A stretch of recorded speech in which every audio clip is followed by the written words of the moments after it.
विद्यार्थी मित्रों, ધોરણ 11 રસાયણ વિજ્ઞાન એકમ 1 રસાયણ વિજ્ઞાનની કેટલીક પાયાની સંકલ્પના ભાગ 11 ભાગ 10માં આપણે બંધારણીય ટકાવારી અને પ્રમાણસૂચક સૂત્ર આણ્વીય સૂત્ર વિશે સમજ્યા. એને જ આપણે આગળ વધારીએ તો પ્રમાણસૂચક સૂત્ર અને આણ્વીય સૂત્ર. આણ્વીય સૂત્ર તરીકે આપણે એક ઉદાહરણ અહીંયા લઈએ છીએ તો H2S2O8 પેરોક્સી ડાઈ સલ્ફ્યુરિક એસિડ. હવે આણ્વીય સૂત્ર લખવું છે. આણ્વીય સૂત્ર ઉપરથી પ્રમાણસૂચક સૂત્ર લખવું છે તો દરેક તત્વ હાઇડ્રોજન, સલ્ફર અને ઓક્સિજન. અહીં આપણે જોઈશું તો એનું પ્રમાણ જે છે 2:8 જેટલું પ્રમાણ છે. બે કોમન કાઢી લઈએ તો 1:4 થશે. તો અહીં બે સામાન્ય કાઢી લેતા આપણને જે પ્રમાણસૂચક સૂત્ર મળશે એ કંઈક આ પ્રકારનું HSO2 ટ્વાઇસ. બરાબર છે મિત્રો. એક અન્ય ઉદાહરણ જોઈએ. Na6P6O18 sodium hexa મેટાફોસ્ફેટ. તો અહીં પણ આપણે જોઈશું તો એનું જે પ્રમાણ છે 6:18 જેટલું. સોડિયમ, ફોસ્ફરસ અને ઓક્સિજન આમ 3 તત્વો છે. 6 સામાન્ય કાઢી લઈએ 1:3 અને 6 કોમન. તો આ થઈ ગયું સોડિયમ હેક્ઝા મેટાફોસ્ફેટનું પ્રમાણસૂચક સૂત્ર. બરાબર છે મિત્રો. ત્યારબાદ આપણે બંધારણીય ટકાવારી અંગે ચર્ચા કરી. તો એમાં તત્વોનું દરથી ટકાવાર પ્રમાણ,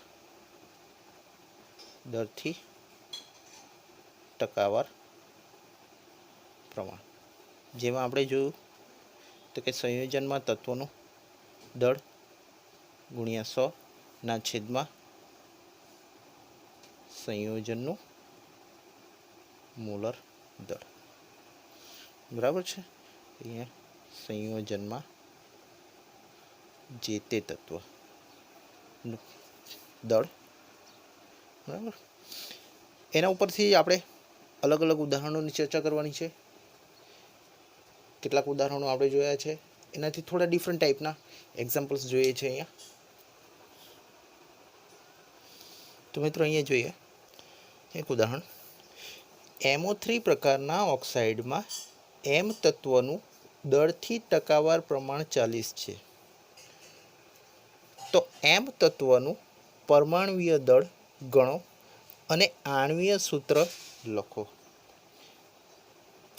આણ્વીય સૂત્ર અંગ્રેજીમાં મોલેક્યુલર ફોર્મ્યુલા. કઈ કઈ બાબતો આપી છે પહેલાં તો એ સમજો. કોઈ MO3 પ્રકારનો ઓક્સાઇડ છે. આપણે દાખલા તરીકે H2SO4 લઈએ તો એક સંયોજન આપ્યું છે. એ જ પ્રકારનું એક સંયોજન છે અહીંયા. બરાબર છે. તો અહીંયા આપણે જોઈએ તો આપણને કઈ કઈ બાબતોની જરૂર પડશે. પહેલી તો કે M તત્વનું દળથી ટકાવાર પ્રમાણ એટલે M બરાબર થશે 40%. હવે M તત્વનું દળથી ટકાવાર પ્રમાણ બરાબર M તત્વનું દળ ગુણ્યા 100 ના છેદમાં MO3 નું મોલર દળ. હવે પ્રશ્ન થાય કે MO3નું મોલર દળ ગણવું કેવી રીતે? એમ તો કોઈ તત્વ છે, કયું તત્વ છે નથી ખબર. ચોક્કસ તત્વો હોય જેમ કે Fe તો આપણે એનું દળ લખી શકીએ 56, ઓક્સિજન હોય તો 16 લખી શકીએ, સલ્ફર હોય તો 32 લખી શકીએ. તો અહીં તો આપણને ખબર જ નથી કયું તત્વ છે, તો શું લખવું, મોલર દળ શું ગણવું? તો અહીંયા સમજો MO3નું મોલર દળ અંગે કોઈ વાંધો નથી. એમનું દળ, એમનું પરમાણુય દળ વત્તા અહીંયા તો ખબર છે ઓક્સિજન, તો 3 ઓક્સિજનનું પરમાણુય દળ. એમ માટે નથી ખબર, કોઈ વાંધો નથી, એમ રવા દો. અહીંયા 16 તો એમ પ્લસ કેટલું થશે 48, તો આ મોલર દળ થઈ ગયું. બરાબર છે મિત્રો. હવે જે કંઈ કિંમત છે એ સીધી મૂકી દો. તો 40% દળથી ટકાવાર પ્રમાણ ઓલરેડી આપ્યું છે. એમનું દળ, હવે એમનું દળ કેટલું લઈશું? માત્ર એક જ છે એટલા માટે એમ, અને અહીંયા થશે ઇન્ટુ 100, ને મોલર દળ કેટલું મળ્યું? એમ પ્લસ 48.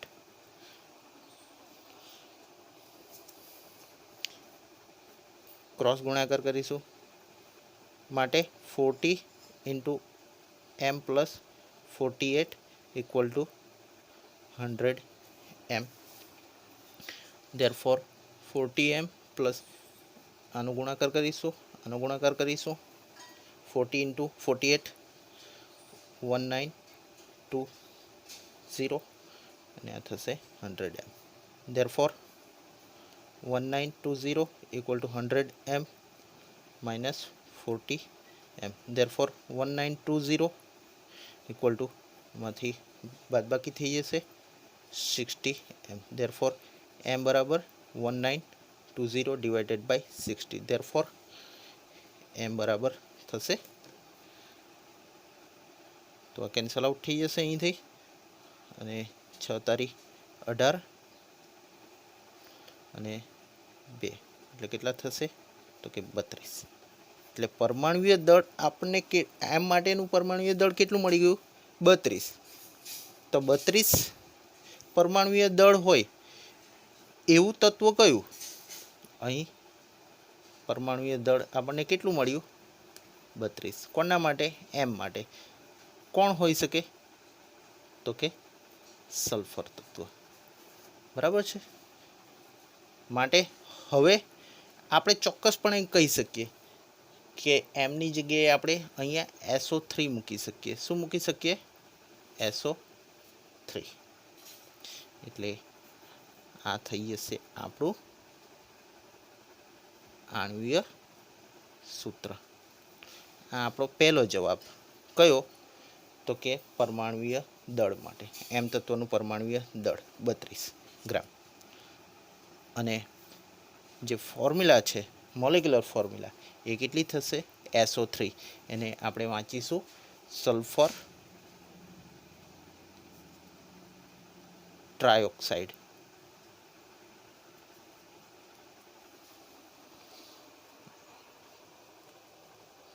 તો મિત્રો એક અન્ય ઉદાહરણની ચર્ચા કરીએ. તો મિત્રો અહીંયા જોઈએ M2O પ્રકારનું ઓક્સાઇડ છે જેમાં એમનું પ્રમાણ કેટલું આપ્યું છે? 53% જેટલું ટકાવાર પ્રમાણ ઓલરેડી આપી દીધું છે, અને એના ઉપરથી કહેવામાં આવે છે કે એમનું પરમાણુય દળ ગણો. ઓપ્શન છે A બરાબર 9, B બરાબર 18, C બરાબર 27 અને D બરાબર 36.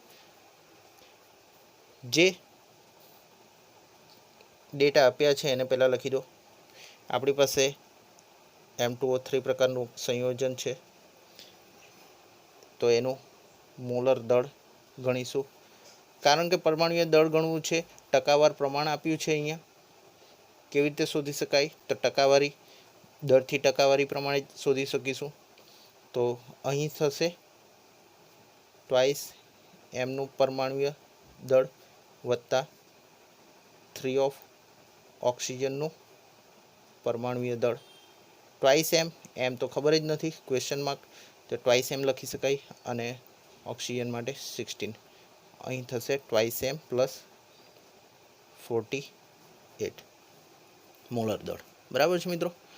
હવે આપણે સીધી કિંમત મૂકવા માટે જોઈશે આપણને તો કે એમનું દળથી ટકાવારી બરાબર એમ તત્વનું દળ ગુણ્યા 100 છેદમાં થશે M2O3નું મોલર દળ. અહીં આપ્યું છે 53%, એમ ક્વેશ્ચન માર્ક ઇન્ટુ 100. હવે અહીંયા આ એક બાબતો ખાસ ધ્યાન પર રાખવાની છે કે એમ તત્વનું દળ કેટલું લઈશું, માત્ર એમ લઈશું તો કે ના, ગણતરી ઉપરથી કેટલું મળ્યું છે આપણને, ટ્વાઇસ એમ મળ્યું છે. આ ખાસ ધ્યાન પર રાખવા જેવી બાબત છે. અહીંયા ઘણી વખત અહીંયા જ ભૂલાઈ જવાય છે, તો આ ખાસ ધ્યાન પર રાખવાની છે. અને M2O3નું મોલર દળ થશે ટ્વાઇસ એમ પ્લસ 48. પછી તો મેથેમેટિકલ સ્ટેપ 53 ટ્વાઇસ એમ પ્લસ 48. અને હવે ટ્વાઇસ એમ ઇન્ટુ 100 છે એટલે આપણે અહીંયા લખીશું 200 એમ. આ ગુણાકાર છે અને અહીંયા આ સરવાળાની નિશાની છે, ખાસ ધ્યાન પર રાખવી માટે.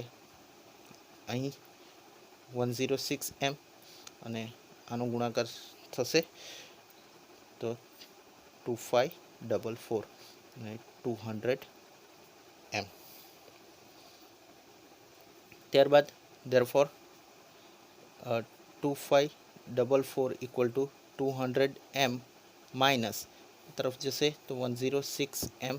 ધેરફોર 2544 ઇક્વલ ટુ નીચે બાદબાકી છે એ થશે 200માંથી 106 જશે 94 M. Therefore M equal to 2544 divided by 94. Therefore M equal to થશે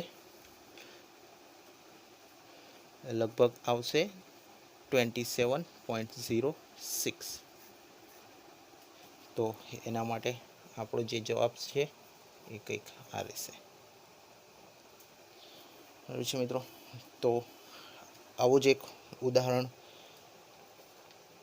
અન્ય એક ઉદાહરણ આપું છું, જાતે ટ્રાય કરવી મિત્રો. Try your self. એક ઉદાહરણ કે MH2 પ્રકારના સંયોજનમાં એમ બરાબર અહીં ટકાવાર પ્રમાણ આપ્યું છે 24.27% છે. તો એમ કોઈ પણ તત્વ હોય એનું પરમાણુએ દળ ગણવાનું છે અને સંયોજન જે કંઈક બને એનું આણ્વીય સૂત્ર લખવાનું છે. હવે મિત્રો ખૂબ જ અગત્યના ભાગ તરફ આપણે આગળ જઈ રહ્યા છે. એક અન્ય પદ્ધતિ. તો મિત્રો હવે જે ઉદાહરણ છે એ ઉદાહરણ કંઈક થોડો ઘણો ઉપરના ઉદાહરણને મળતો આવે છે. એમાં જોઈએ આપણે કે સંયોજનમાં કાર્બનનું ટકાવાર પ્રમાણ આપ્યું છે. અહીં 3 તત્વો છે, કાર્બન, હાઇડ્રોજન અને ઓક્સિજન. કોઈ સંયોજન છે જેમાં એનું ટકાવાર પ્રમાણ 54.55, હાઇડ્રોજનનું 9.06 અને ઓક્સિજનનું 36.39% આપ્યું છે. તો પ્રમાણ સૂચક સૂત્ર અને આણ્વીય સૂત્ર લખો. અને બીજો એક ડેટા આપ્યો છે કે કાર્બનિક સંયોજનનું મોલર દળ 88 ગ્રામ પ્રતિ મોલ છે. અત્યાર સુધી આપણને કોઈ સંયોજન આપી દેતા હતા અને સંયોજન પરથી આપણને ખબર પડતી હતી કે કયા પ્રકારનું તત્વ છે, અથવા તો આપણે શોધતા હતા. બરાબર છે. અહીંયા કાર્બન, હાઇડ્રોજન અને ઓક્સિજન માત્ર 3 તત્વો આપી દીધા છે. કેટલું પ્રમાણ છે, શું છે, એ બધી જ ગણતરી આપણે કરવાની છે. તો એના માટેના જે સ્ટેપ છે એ સમજો. પહેલાં તો કે નંબર 1, સૌ પ્રથમ શું ગણવું પડે? પ્રમાણ સૂચક સૂત્ર ગણો. નંબર 2 તો કે પ્રમાણ સૂચક સૂત્ર ભાર ગણો. નંબર 3 ગુણક સંખ્યા ગણો અને ગુણક સંખ્યા બરાબર જે સૂત્ર છે તો કે મોલર દળ ના છેદમાં સૂત્ર દળ અથવા તો પ્રમાણ સૂચક સૂત્ર ભાર. અને ચોથા સ્ટેપમાં છે તો કે મોલેક્યુલર ફોર્મ્યુલા આણ્વીય સૂત્ર ગણવાનું છે. એના બરાબર છે ગુણક સંખ્યા n ગુણ્યા થશે પ્રમાણ સૂચક સૂત્ર. ઘણી બધી બાબતો ધ્યાન પર રાખવાની છે. અહીંયા મોલેક્યુલર ફોર્મ્યુલા માટેનું n ઇન્ટુ એમ્પેરિકલ ફોર્મ્યુલા. બરાબર છે મિત્રો. ઘણા બધા સ્ટેપ છે, ખૂબ સરળતાથી અહીંયા સમજી લો. શું શું લખવાનું છે એ પણ એક કોષ્ટક તૈયાર કરવાનું છે. એ કોષ્ટકમાં સૌ પ્રથમ જે ડેટા છે એ છે તત્વ, ત્યારબાદ એ તત્વનું આણ્વીય દળ, ત્યારબાદ જે તે તત્વના ટકાવાર પ્રમાણ, ત્યારબાદ તેનો પરમાણુય ગુણોત્તર. અને પરમાણુય ગુણોત્તર કોના પરથી લખીશું તો કે જે કંઈક દળ છે, આણ્વીય દળ જે તે તત્વનું એના છેદમાં, સોરી અહીંયા થશે આણ્વીય દળ નહીં પણ આવશે માત્ર દળ, અને એ દળ ઉપરથી છેદમાં લખીશું આણ્વીય દળ. ત્યારબાદ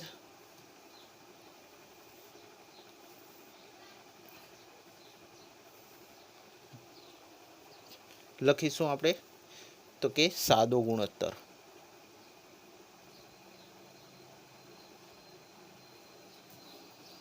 અને ત્યારબાદ જે છે એ છે સાદી પૂર્ણાંક સંખ્યા.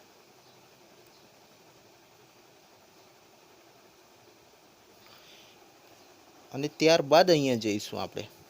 આ વસ્તુ ધ્યાન પર રાખજો ખાસ કે અહીંયા પ્રમાણ સૂચક સૂત્ર ગણવું છે તો એના માટેના આટલા ડેટા ધ્યાન પર રાખવા. સૌ પ્રથમ કયા કયા તત્વો આપે છે તો કે કાર્બન, હાઇડ્રોજન અને ઓક્સિજન. કાર્બન, હાઇડ્રોજન અને ઓક્સિજન.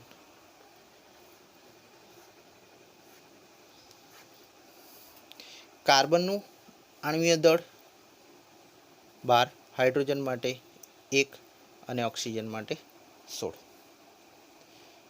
ટકાવાર પ્રમાણ અહીં આપ્યું છે તો કે 54.55. હાઇડ્રોજન માટે 9.06 અને ઓક્સિજન માટે 36.39. હવે એક બાબત ખાસ ધ્યાન પર રાખવી. અહીંયા છે પરમાણુય ગુણોત્તર. પરમાણુય ગુણોત્તરમાં દળ ભાગ્યા આણ્વીય દળ. તો દળ ક્યાંથી લાવીશું તો કે એક વસ્તુ ધ્યાન પર રાખવી, જેટલા ટકા હોય એટલા એનું દળ. સમજાયું મિત્રો? જેટલા ટકા હોય એટલું જે તે તત્વનું દળ જે તે સંયોજનમાં. તો અહીં પરમાણુય ગુણોત્તર ગણવો છે તો આપણને દળની જરૂર પડશે. એ છે 54.55. એનું આણ્વીય દળ 12. 2નો ભાગાકાર કરીશું તો મળશે 4.55. અહીંયા પણ એ જ રીતે હાઇડ્રોજન માટે 9.06 ના છેદમાં આણ્વીય દળ એનું થશે 1 એટલે 9.06. અને ત્યારબાદ ઓક્સિજન માટે 36.39 ના છેદમાં ઓક્સિજન છે 16 એટલે એ લગભગ આપણો જે જવાબ થશે એ થશે 2.27 જેટલો. હવે સાદો ગુણોત્તર 1 by 1 જવાનું છે સાદો ગુણોત્તર માટે. હવે સાદો ગુણોત્તર માટે જે સંખ્યા નાનામાં નાની હોય, અહીંયા પરમાણુય ગુણોત્તર જે નાનામાં નાનો હોય એને આ બધા સંખ્યા સાથે ભાગાકાર કરી દેવાનો. અહીંયા તો આ પરમાણુય ગુણોત્તર કેટલો હતો? 4.55. એની નાનામાં નાનો ગુણોત્તર પરમાણુય ગુણોત્તર કેટલો આવ્યો? 2.27. ભાગાકાર કરી નાખો એટલે એ આવશે 2.0 જેટલો. 9/06 ને કોના વડે ભાગાકાર કરવાનો? તો કે 2.27 વડે. તો કેટલું આવશે? 3.99. અને આ જે છે 2.27 ઓલરેડી છે જ, એને નાનામાં નાનો ગુણોત્તર જે આપણો આવ્યો પરમાણુય ગુણોત્તર 2.27 એટલે થશે 1. હવે સાદી પૂર્ણાંક સંખ્યા લખવી છે, મતલબ પૂર્ણાંક સંખ્યા બેની અહીંયા રહેશે 2. 3.99 ઇટ ઇઝ નિયરલી અબાઉટ 4 અને આ છે 1. તો મિત્રો જો કાર્બનની સાદી પૂર્ણાંક સંખ્યા કેટલી થઈ ગઈ? 2. હાઇડ્રોજન માટે કેટલી થઈ ગઈ? 4. અને ઓક્સિજન માટે કેટલી થઈ ગઈ? 1. તો એ થશે આપણું પ્રમાણસૂચક સૂત્ર. તો કે કાર્બન 2, હાઇડ્રોજન 4 અને ઓક્સિજન 1. આ થઈ ગયું પ્રમાણસૂચક સૂત્ર. તો ખાસ અગત્યનું છે આ 5 સ્ટેપ ચોપડીમાં આપ્યા છે, અલગ અલગ રીતે આપ્યા છે. આપણે એને કોષ્ટકમાં દર્શાવી દીધા છે જેથી કરીને સરળતાથી સમજાવી શકાય. અહીંયા કાર્બન, હાઇડ્રોજન, ઓક્સિજન તત્વો લખી દો. પહેલાં એ તત્વના દરેકના આણ્વીય દળ લખી દો. આણ્વીય દળ બાદ ટકા ઓલરેડી આપ્યા હશે તો એ લખી દો. જેટલા ટકા હોય એટલું જ દળ હોય અને જે તે આણ્વીય દળ આટલું કોષ્ટક લખાઈ ગયા બાદ દરેકે દરેક ડેટાનો 1 by 1 ઉપયોગ કરતા જવાનું છે. અને અહીંયા ખાસ એ બાબત ધ્યાન પર રાખવાની છે કે પરમાણુય ગુણોત્તર લેતી વખતે સૌથી નાનામાં નાની સંખ્યા હોય એના વડે ભાગાકાર કરવો તો સાદો ગુણોત્તર મળશે. અને સાદા ગુણોત્તરમાંથી પૂર્ણાંક સંખ્યા લખવાની છે. એટલે 3.99 એ અપૂર્ણાંક છે તો એની પૂર્ણાંક સંખ્યામાં લખીશું તો 3.99 પછી 4. અહીંયા તો છે ઓલરેડી અને આ પણ છે. હવે આપણે આગળ જવાનું છે. પ્રમાણસૂચક સૂત્ર મળી ગયું, રેડી. બીજું શું શોધવાનું છે? પ્રમાણસૂચક સૂત્રભાર. કારણ છેલ્લે આપણે શોધવાનું છે આણ્વીય સૂત્ર. અહીં મળશે આપણે, એટલે આ સ્ટેપ ફોલો કરવું જ પડશે. તો હવે શોધીએ પ્રમાણસૂચક સૂત્રભાર. પ્રમાણસૂચક સૂત્રભાર. આપણું પ્રમાણસૂચક સૂત્ર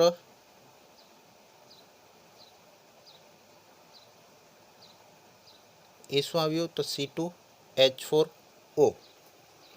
તો સૂત્રભાર ગણવું હોય જે રીતે મોલર દળ ગણીએ એ જ રીતે twice C plus 4 of H plus oxygen.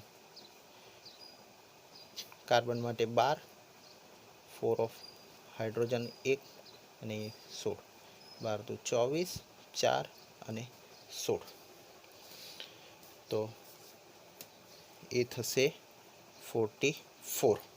હવે અહીંયા જે લખવાનું છે એ લખવાનું છે ગ્રામ સૂત્ર પ્રતિ દળ, અથવા તો અંગ્રેજીમાં લખીશું ગ્રામ ફોર્મ્યુલા પર વેટ. 44. બરાબર છે મિત્રો. હવે આપણું બીજું સ્ટેપ પૂરું થઈ ગયું. આ પહેલું સ્ટેપ પૂરું થઈ ગયું. ત્રીજું સ્ટેપ. ત્રીજા સ્ટેપમાં શું છે? તો કે ગુણક સંખ્યા n શોધવાની. એના માટે સૂત્ર શું છે? તો કે મોલર દળના છેદમાં સૂત્રદળ. તો સૂત્રદળ લખો કે શબ્દ અહીં લખીશું પ્રમાણસૂચક સૂત્રભાર. મોલર દળ ઓલરેડી આપ્યું છે 88. સૂત્રદળ મળ્યું 44. 88 ભાગ્યા 44 2, એટલે n બરાબર શું થઈ ગયું?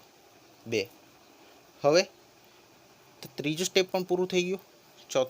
ચોથા સ્ટેપમાં શું કરવાનું છે તો કે છેલ્લું આણ્વીય સૂત્ર મોલેક્યુલર ફોર્મ્યુલા શોધવાની છે. એના માટે જરૂર પડશે n ગુણ્યા પ્રમાણ સૂચક સૂત્રની. n આપણી પાસે છે અહીં 2 અને સૂત્ર છે C2H4O. તો દરેકને 2 વડે ગુણીએ તો C4H8O2 આ થઈ જશે નું આણ્વીય સૂત્ર. બરાબર છે મિત્રો. સ્ટેપ ઘણા બધા છે, યાદ રાખવા પડે એવા છે, પરંતુ એક વખત નહીં 2 વખત પ્રેક્ટિસ કરશો સરળતાથી યાદ રહી જશે. અન્ય એક ઉદાહરણ જોઈએ.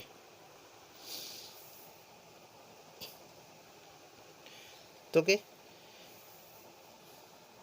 Feનું તત્વનું ટકાવાર પ્રમાણ 69.9% આપ્યું છે અને ઓક્સિજન છે એનું પ્રમાણ આપ્યું છે 30.1%. અને આપણે એ ઓક્સાઇડની પ્રમાણસૂચક સૂત્ર શું થશે એ નક્કી કરવાનું છે. જે કંઈક ડેટા આપ્યા છે તો અહીંયા સમજો Fe માટે 69.9% છે, તો એના બરાબર આગળ પણ વાત કરી હતી જેટલા ટકા એટલા જ એના ગ્રામ, ને ઓક્સિજન માટે 30.1% તો 30.1 ગ્રામ. હવે એઝ ઇટ ઇઝ જે કંઈક સ્ટેપ આપણે આગળ જોયા હતા એ જ, તો કે તત્વ, ત્યારબાદ તત્વનું પરમાણુય દળ, ત્યારબાદ જે તે તત્વના ટકા, ત્યારબાદ પરમાણુ ગુણોત્તર, ત્યારબાદ એનો સાદો ગુણોત્તર અને સાદા ગુણોત્તર બાદ સાદી પૂર્ણાંક સંખ્યા. તત્વો છે આપણી પાસે 2 જ, એક Fe અને બીજું છે ઓક્સિજન ફેરમ.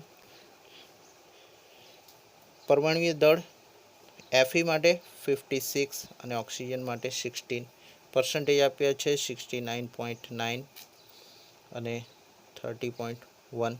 પરમાણુય ગુણોત્તર ગણવાનો છે તો એ થશે દળના છેદમાં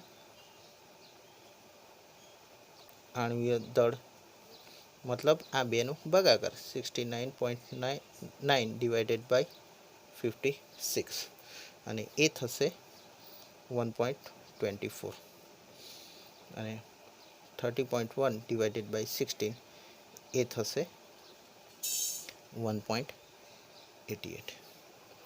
મિત્રો હવે થોડી ડિફિકલ્ટી વધશે. શું વધશે? અહીં આપણે જોઈશું તો જે પરમાણુય ગુણોત્તર છે એમાં સૌથી નાનો કયું રહેશે તો કે 1.24. તો અહીં સાદો ગુણોત્તર ગણવાનો છે, મતલબ શું કરવું પડશે? સૌથી નાની પરમાણુય ગુણોત્તર વડે ભાગાકાર કરી દેવાનો. તો 1.24 ડિવાઇડેડ બાય 1.24 એટલે 1 અને અહીં થશે 1.88 ડિવાઇડેડ બાય 1.24 એ થશે 1.5. તો સાદો ગુણોત્તર અહીં જોઈશું તો 1 આવ્યો તો કોઈ પ્રશ્ન નથી, પરંતુ અહીં જોઈશું તો શું થયું? 1.5 થયું. તો શું લખીશું? સાદી પૂર્ણાંક સંખ્યા 2 લખીશું કે 1 લખીશું? તો શું કરવું પડશે મિત્રો? આપણે એને સાદી પૂર્ણાંક સંખ્યામાં ફેરવવા માટે એનો એવી સંખ્યા સાથે ગુણાકાર કરવો પડશે કે જેથી આપણને પૂર્ણાંક સંખ્યા મળે. તો અહીંથી કોઈ પ્રશ્ન નથી, પરંતુ પ્રશ્ન અહીં છે. તો 1.5 ઇન્ટુ 1 કરીએ તો 1.5 જ આવે, મતલબ 1.5 ઇન્ટુ 1 બરાબર 1. 1.5 ઇન્ટુ 2 કરીશું તો શું થશે 3। એટલે અહીંયા પૂર્ણાંક સંખ્યા મળી ગઈ જુઓ, એટલે એનો ગુણ્યા શું કરવું પડશે 2, એટલે આપણી સાદી પૂર્ણાંક સંખ્યા કેટલી આવશે 3। મતલબ અહીંયા પણ એને 2 વડે ગુણાકાર કરવો પડશે। આ બાબત ખાસ ધ્યાન પર લેવી। એને અન્ય તત્વો છે એને પણ એ જ રીતે ગુણાકારમાં લેવું પડશે। એટલે 1 × 2 કેટલા થશે તો કે 2। હવે મળી ગઈ આપણને Fe માટેની પૂર્ણાંક સંખ્યા અને ઓક્સિજન માટેની પૂર્ણાંક સંખ્યા। તો પ્રમાણ સૂચક સૂત્ર થશે Fe2 અને ઓક્સિજન છે 3, તો Fe2O3 આ આપણો થશે આન્સર। બરાબર છે મિત્રો। એવા જ એક ઉદાહરણ આપું છું કે જેમાં એક સંયોજન જે કાર્બન 24.27%, હાઇડ્રોજન 4.07%, ઓક્સિજન 71.65% જેટલો ધરાવે છે તથા સંયોજનનું મોલર દળ 98.96 ગ્રામ જેટલું છે। તો તેનું પ્રમાણ સૂચક સૂત્ર અને આણ્વીય સૂત્ર શોધો સંયોજનમાં। બરાબર છે મિત્રો। Try your self. આ જ રીતે કોષ્ટક બનાવો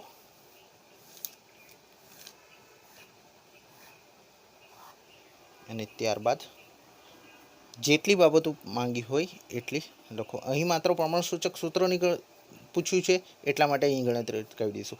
અહીં આણ્વીય સૂત્ર પણ પૂછ્યું છે એટલે બીજા અન્ય 4 સ્ટેપ કરવું પડશે। હવે મિત્રો એક અન્ય ઉદાહરણ જોઈએ। Try your self. તો કે હાઇડ્રોકાર્બનમાં કાર્બન બરાબર 94.4% ને હાઇડ્રોજન 5.6% છે તથા મોલર દળ 179 ગ્રામ પ્રતિ મોલ છે। તો એનું પ્રમાણસૂચક સૂત્ર અને આણ્વીય સૂત્ર દર્શાવો।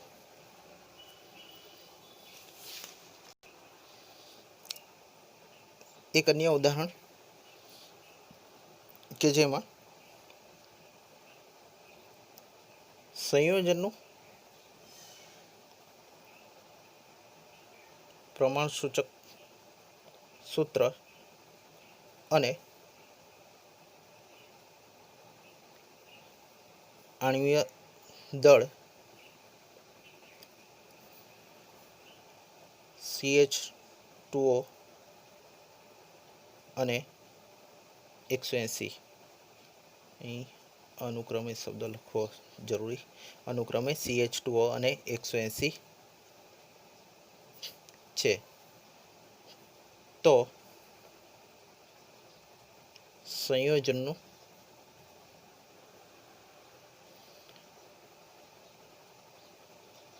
આણ્વીય સૂત્ર શું થશે? ઓપ્શન છે C9H18O9, B CH2O, C C6H12O6 અને D C2H4O2। તો મિત્રો અહીંયા એક પ્રમાણસૂચક સૂત્ર ઓલરેડી આપી દીધું છે CH2O। પ્રમાણસૂચક સૂત્ર ઇમ્પેરિકલ ફોર્મ્યુલા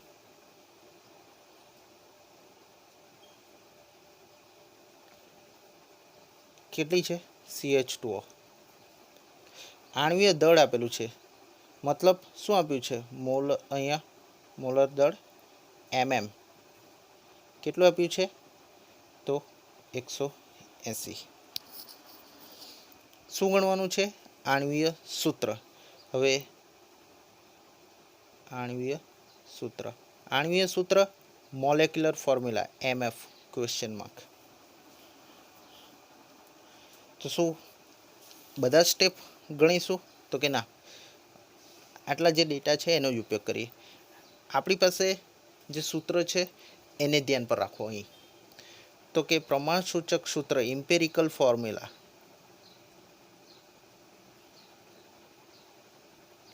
બરાબર શું છે, તો એને સીધું લખી શકે n. હવે n બરાબર શું થશે તો કે મોલર દળના છેદમાં થશે પ્રમાણ સૂચક સૂત્ર ભાર. મતલબ empirical formula mm molar mass divided by અહીંયા થશે ઇમ્પેરિકલ માસ ને ગુણ્યા આપણી પાસે છે ઇમ્પેરિકલ ફોર્મ્યુલા પ્રમાણ સૂચક સૂત્ર. અહીંયા જે છે એ આપણું થશે આણ્વીય સૂત્ર મોલેક્યુલર ફોર્મ્યુલા, આણ્વીય સૂત્ર મોલેક્યુલર ફોર્મ્યુલા ને અહીં આવશે ઇમ્પેરિકલ ફોર્મ્યુલા પ્રમાણ સૂચક સૂત્ર. આણ્વીય સૂત્ર માટેનું મોલર દળ જે ઓલરેડી આપણી પાસે આપ્યું છે એ શું આપ્યું છે 180. પ્રમાણ સૂચક સૂત્ર ભાર ગણવો છે. હવે એ આના ઉપરથી આપણે સરળતાથી ગણી શકાય કે carbon plus twice of H plus oxygen 12 + 2 + 16 એટલે 16 કેટલું થશે તો કે 30 ભાગ્યા 30. અને ઇમ્પેરિકલ ફોર્મ્યુલા જે ઓલરેડી આપી છે CH2O તો થઈ જશે 6. એટલે મતલબ અહીંયા આ જે ભાગ આપ્યો છે એ આપણો છે શું સ્મોલ n ગુણકની સંખ્યા છે જે મળી ગઈ 6 અને CH2O એ ગુણક થશે C6 6 આની સાથે 2 સાથે ગુણાશે 12 અને C6 at 12 6 આણ્વીય સૂત્ર થઈ ગયું આપણો ઓપ્શન સી આન્સર. તો મિત્રો અહીંયા ગુણક સંખ્યા માટે અહીં જે ફોર્મ્યુલા છે MF = molar mass divided by empirical mass multiply by empirical formula જે છે એને આપણે સ્મોલ n તરીકે દર્શાવીએ. બરાબર છે મિત્રો. તો ખાસ અહીંયા સુધારો એક જે છે મોલેક્યુલર ફોર્મ્યુલા માટેનો આણ્વીય સૂત્ર મોલર દળના છેદમાં પ્રમાણ સૂચક સૂત્ર ભાર અહીંથી આપણે ગણી નાખ્યો પ્રમાણ સૂચક સૂત્ર ભાર બરાબર છે એ છે 30. તો આવા અલગ અલગ એક્ઝામ્પલ્સ આપણે ચર્ચા કરી છે. નેક્સ્ટ ટાઈમ એનાથી પણ વિશેષ 2 ભાગ જોવાના છે. એ છે એક લિમિટિંગ રિએજન્ટ સીમિત પ્રક્રિયક અને ત્યારબાદ જોઈશું આપણે તત્વ યોગમિતીય. Thank you very much.